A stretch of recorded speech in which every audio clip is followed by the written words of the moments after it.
like there isn't gonna be a community for you to come visit. Like there won't be anyone in our neighborhood. The idea is not to be a burden on local homeowners. It's just to shift the trajectory of where it seems like things are going.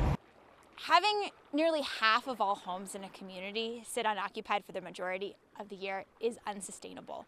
We know this. Other communities know this too. Lots of beach and mountain towns across the country are struggling with these same issues.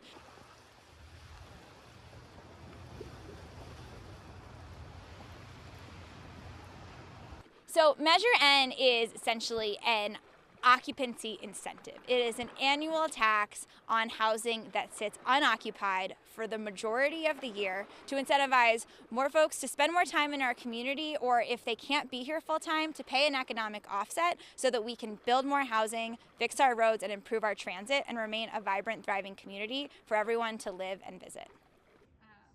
Which is why you'll usually see them doubled up. So Kia and I are the co-founders of Locals for Affordable Housing. I've lived in my car in Tahoe multiple times. Previously it was because I could not afford rent.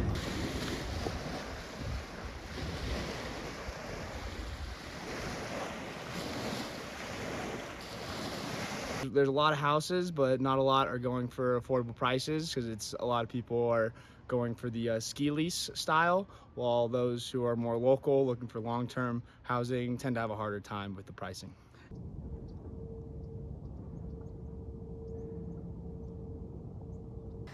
Well, if you read the initiative and you really read the fine print, it's incredibly flawed.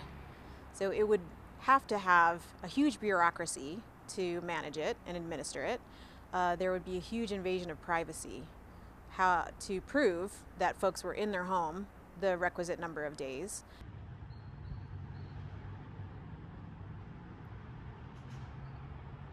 I think for me personally, it's the fairness issue.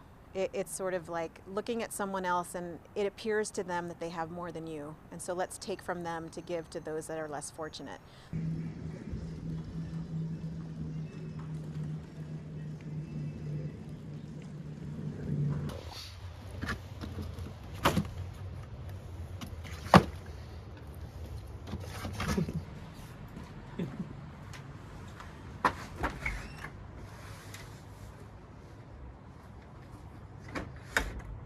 I'm against it for many reasons. As a full-time homeowner up here, I don't want to be told when I can or can't come up to Tahoe.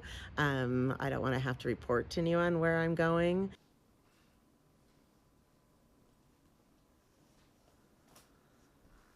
We shouldn't be forced to rent our home. We're not going to. It has all of our possessions and belongings in here. And so the idea that you can move someone in for 6 months and then move them out and move back in with all of your clothes and everything, it's just not realistic. And so I think, you buy a home, you work on it all your life, and you expect to be able to do what you want with your home. And if you want to rent it, fine. If you don't want to rent it, fine. But I don't think that the government should be telling you that you have to rent your home or you have to pay this tax.